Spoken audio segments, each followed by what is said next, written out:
Let's break down some of the Week 4 games in the Big Ten.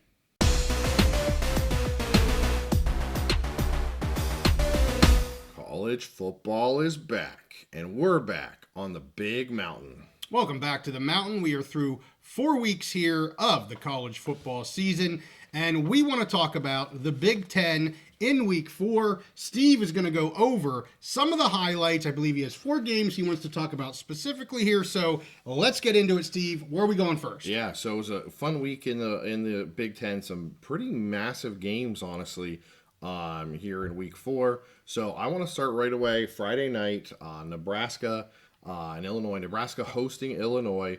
I had taken, this was my one of my losses of the week. I had taken Nebraska to cover, but Illinois pulled out the win 31-24. For me, this game was kind of a tale of two halves.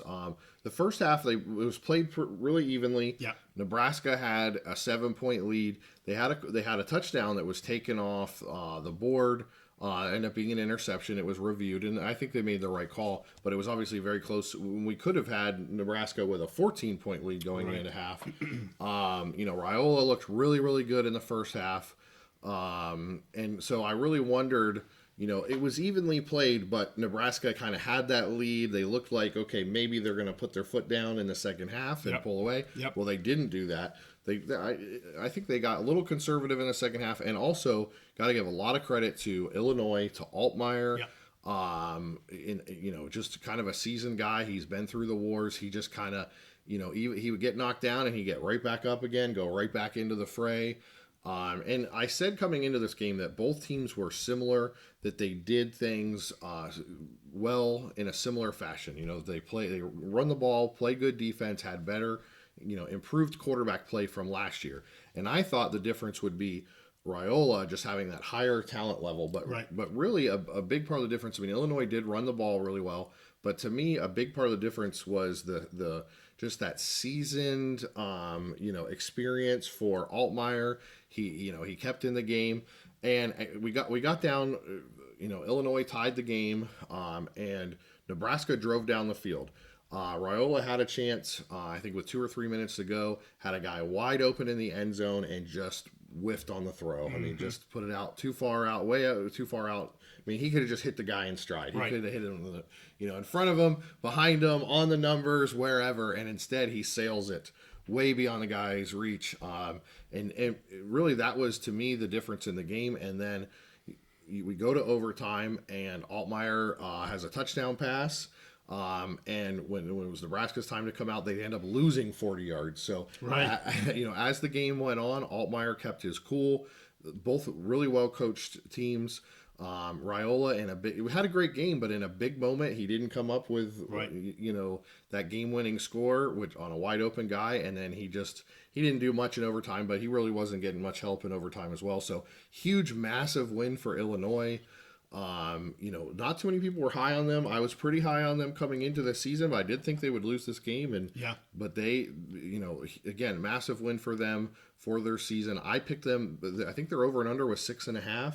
I picked them to win 8 games this year, and they're on a great track to do that. Well, beating Nebraska certainly helps that. I think you hit the nail on the head here. Everything that I was kind of thinking, you just kind of went over, and I was able to watch this game before I was able to go right into the game that I really wanted to see, which was that Wazoo versus San Jose State game, which was phenomenal as well. But you're right, that close call there towards the end of the second quarter, first half, I thought it was either going to be, they called it a touchdown on the field. Yeah. To me, I thought maybe it was going to go incomplete. You couldn't quite see if the ball maybe somehow hit the ground before the Illinois player was able to kind of scoop it or take it away there. And clearly, to me, it was going to be incomplete or an interception. And then they did obviously reverse the call on the field. But I thought, to your point, coming out in the second half, Nebraska was at home.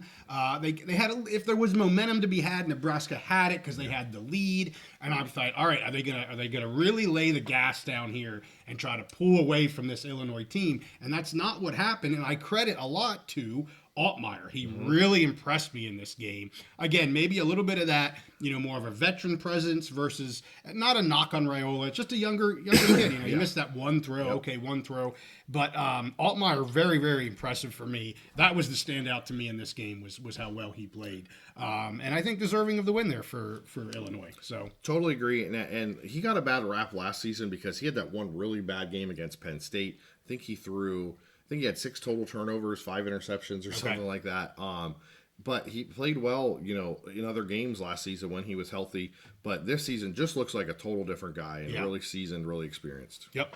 Looked really, really good. All right. Game 2. What are we talking? Okay, so we got to go to the big game of the week in the big house. Yeah. USC visiting Michigan. I went 2-1 on my locks, and this was the one lock that I didn't hit. Sure. I expected USC to come in here and win the game by about 10 points. I'll tell you, Michigan showed us a few things. They showed us they still have an elite run game. They still have an elite defense. Yep. I didn't get to see this game live. I did get to watch a Big Ten in 60 minutes replay, which was really awesome on Big Ten Network today.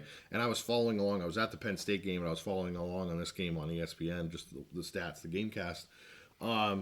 And I kept seeing Michigan breaks off a 50-yard run. Right. Michigan breaks off this, and Michigan got out to a lead. And then I'm thinking, boy, going into halftime, this is going to be a beatdown by Michigan. But I got to give a lot of credit to Miller Moss. He kept getting hit, knocked down, knocked around, and every time he would come back out and he led that USC team back. They stayed in the game.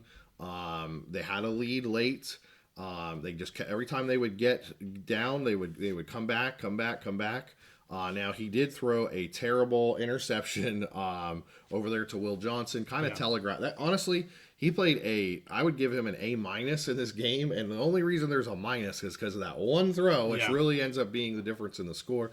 He telegraphed this throw over to the side of the field where there were 2 Michigan defenders.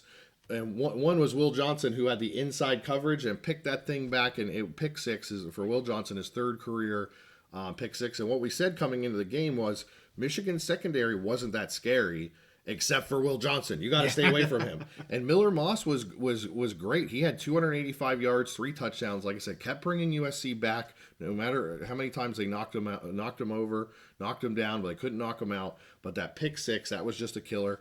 And I thought the game was over at that point. I think Michigan took a 20-10 lead. But boom, the next 2 drives, Miller Moss brings them back with touchdown drives again. And honestly, so in the first half, USC kind of stayed back and played just kind of a shell defense, and they were getting run over. In the second half, they brought everybody up on the line. And when you look at the stat line and you look at those 3 big plays, you say, well, USC couldn't stop Michigan's run. Right. Actually, in the second half, they stopped their run game quite a bit, except for 3 total plays in the game. There were 3 50-yard, I think 2 50-yarders, 50-some yarders, and a 40-something yarder that really accounted for half of Michigan's entire offensive performance in 3 plays, which is kind of crazy. So got to give a lot of props to Michigan as far as, everybody thought they were going to lose to USC. Right. They showed out on defense. They showed out in the running game. However, I will say, it's kind of funny. I actually still feel really, really good about USC coming out of this game, even though they didn't win. And I still have a lot of the same concerns I have about Michigan. Alex Orji got the start. His stat line, I don't know if it was his final stat line or towards the end of the game. At one point, he was 6 for 12 for 30 yards.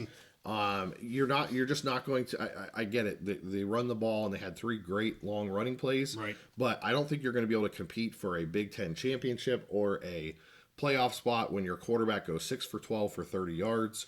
Now I will say Millings, he was an absolute beast. He had 2 of those touchdowns. Just fantastic running back. But I'm still concerned going forward. Half their yards came on busted plays. And again, awesome play. You got to give Millings. I mean, that last long run to get them down in scoring position was amazing. And then on 4th and goal at the end of the game, when they needed a score to win, he busted through. The offensive line makes him a hole. He busts through. Yeah. So a lot of credit to him. But I still have a lot of the same concerns about this Michigan team. Yeah. With the quarterback situation. And I mean, even if you take away one of those 3 busted plays, this could be a whole different outcome, and their offensive performance looks completely different. So kudos to Michigan. They got the win. I still see them as possibly a 3 or 4 loss team, and I still see USC with a pretty good path here. They have games. They have tough games. They're going to be hosting Nebraska. They're going to be hosting Penn State, and then they have a tough game with Oregon. I think they may travel to Oregon. Okay. So they have 3 tough games left on their schedule. But if they win, let's say 2 out of 3, they could be a 9-3 team still competing for a playoff position. So that's just kind of my thoughts. Do you have any thoughts on that game? I didn't see the game. I was seeing a little bit of the stat line, saw the halftime score, was surprised. I thought coming into this game, this would be kind of that separation of USC being in the top 3 or 4 teams and Michigan kind of taking a step back. Obviously, that didn't happen. Yes. So, yeah, I mean, we're going to be doing our power rankings for the Big Ten and Mountain West. This threw a pretty big monkey wrench into where I thought we were going to come out of the week. So, again, props to Michigan for winning this game. Again, I can't comment on the game, but, I thought this was going to give us separation. It is not. It has actually made it muddied the waters. So, yeah. All right, so game 3 here. Okay, so next game is Rutgers at Virginia Tech. Rutgers came in as a 3.5-point underdog, which I thought was totally crazy. So this was one of my locks, was Rutgers plus 3.5. Right. And I felt good about that. And I told everybody, not only do I feel great and I'm locking that, I'm putting my money on the money line. So I hope everyone else did as well. Because Rutgers got the 26-23 win.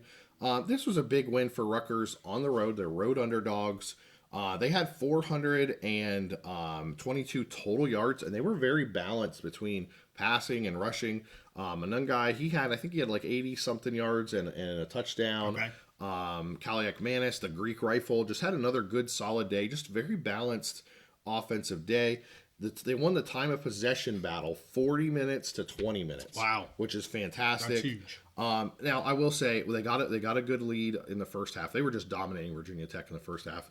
Second half, they got real conservative. They tried to just run the ball. And Virginia Tech knew they were doing that. Virginia Tech got a couple bounces their way, came back, tied the game, and Rutgers had to kick a game-winning field goal to win the game. But the lock hit, the money line hit, and again, just for Rutgers, another just good road win as an underdog. I was heavy Rutgers again. They pulled it off. A team that I think is going to be moving up in our power rankings. So again, if you guys are interested to see what our power rankings look like after 4 weeks, we'll be dropping that video out tomorrow. So I was happy to see that. You've been high on Rutgers since preseason here, and they're having at it. Again, they're not real flashy. Yeah. They're not fancy about it. I don't even know if people really know they're winning games right now. But guess what?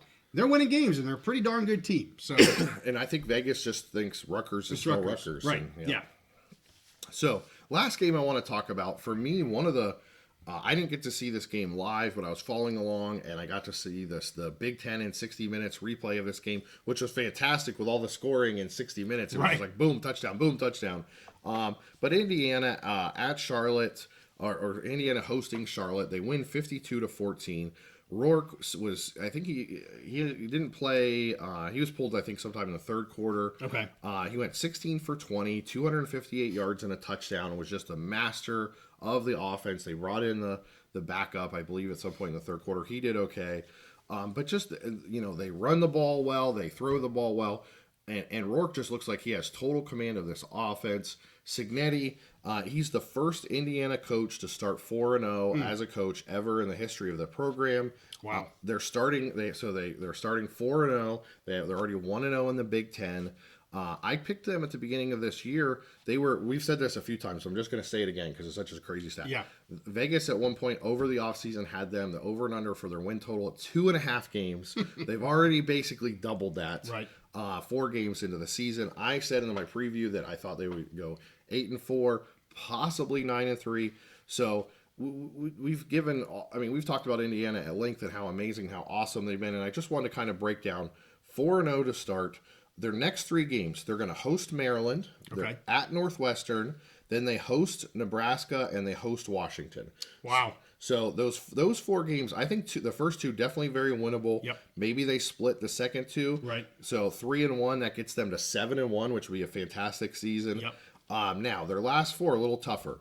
At Michigan State, then they host Michigan. then they're at Ohio State, but then they host Purdue to finish the season. So I'm going to say, what if you split those 2-2? Yeah. That gets them to a 9-win season, which would be absolutely amazing. And even if they only go 1-3 in that last part, then 8-4, which is still a fantastic season. So I'm very high on Indiana. I'm excited. I think they're going to be moving up in our power rankings. Yeah. Kurt Cignetti and Rourke, I can't say enough good things about them because I'll just be repeating myself, but they're just off to a great start. Well, I think 8-4 almost looks like a lock right now. You don't want to be too confident on a team, but starting 4-0, you got to go 4-4 here. And I know they got some very beefy opponents there, especially in the last four. But you got to like them at least going 4-4. So I think at 8-4, that's their low water. Maybe 9-3 is their high water, but fantastic season no matter which way they go. And maybe they pull up a crazy upset and get a 10 freaking win season. Would be amazing. Unbelievable. So, again, another team I talked about Rutgers, you banging that drum early. Another team you've been banging on. I've known Kurt Cignetti and his family legacy through my alma mater, and I'm just so happy to see him doing really, really well. I said I was going to be a fan of Indiana all year, at least as long as he's going to be coaching that team, which if he keeps doing what he's doing, he may need to buy a nice home there, and he might probably already has one, but a nice home and settle down there in the state of Indiana for a while. As I've said a few times, Coach of the Year in the Big Ten. For me, he's already there. Awesome. Well, that's fantastic. We appreciate you going over some of those games. Again, I was only able to watch one of them, but I like to hear updates on the teams I know you've been high on, especially the Rutgers, the Nebraska, even though they lost, the Indiana, and things like that. So, hey, as we said, we have our power ranking episode coming out here tomorrow. We also do our live pick episodes every Wednesday evening. We would do them at 8:30 Eastern, 5:30 Pacific. And even when we're not able to do it here in our studio, we still do it. We did it live. I was in Nashville last week, but we still did our live pick episode. Doing really well with that. Our locks are doing great. Our spread picks are doing great. He's all Big Ten. I'm all Mountain West. And not to be too confident and cocky, but through 4 weeks, we're doing pretty well. Very well. We're doing pretty well. So, hey, with that, make sure you give this one a like and subscribe if you like all of our content. We'll see you guys next time on The Big Mountain.